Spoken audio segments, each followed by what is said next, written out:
د فرضي منځونو نه پس آیت کرسی وای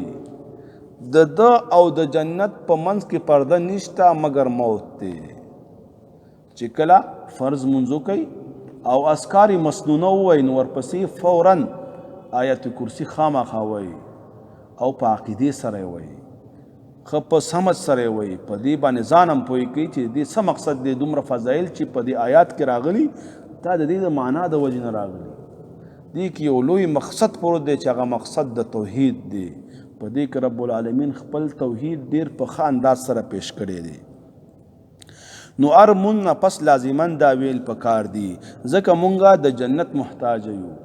او مونږه جنت ته ضرورت لرو او جنت چې کم دی هغه زید کامیابی دی او جنت زید هغه خلقو دی چې د چا نه رب العالمین راضي شي نو رب العالمین دی مونږ د جنت والا اعمال راته نصیب کی الله لا اله الا هو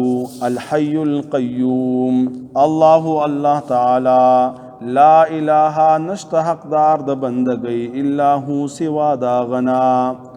الحیو ہمیشہ ژوندی دی القیوم نظام چلون کے دے پدی آیات کریمہ کی رب العالمین د توحید اہم مسئلہ بیان کرے دا او بعضی مفسرین فرمائی چې پدی آیات کریمہ کی یو د الله د هغې اسماو نه هم دی چې هغې ته اسم اعظم ویلی شي چې حدیث پاک کې راځي چې څوک په اسم اعظم سره دعا وغواړي نو رب العالمین د دعا خامخا قبلوي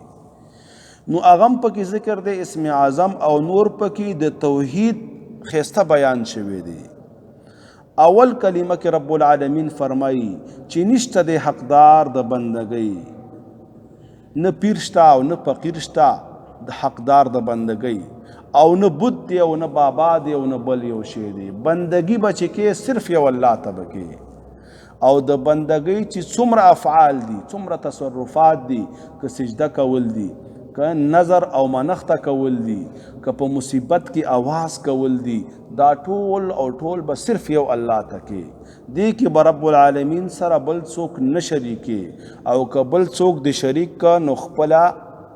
آخرت دی خراب کا خپله دنیا او آخرت دی تباہ کا او خپل دی په خپل ځان ته نقصان او رسولو نو رب العالمین فرمایي چې دا رب العالمین هغه ذات دی چې د سره نور څوک حقدار د بندګۍ نشته یو واحد دغه الله دی چې حقدار د بندګۍ دی لایق د بندګۍ دی او عبادت چې څومره اقسام دي صرف د ته بکیږي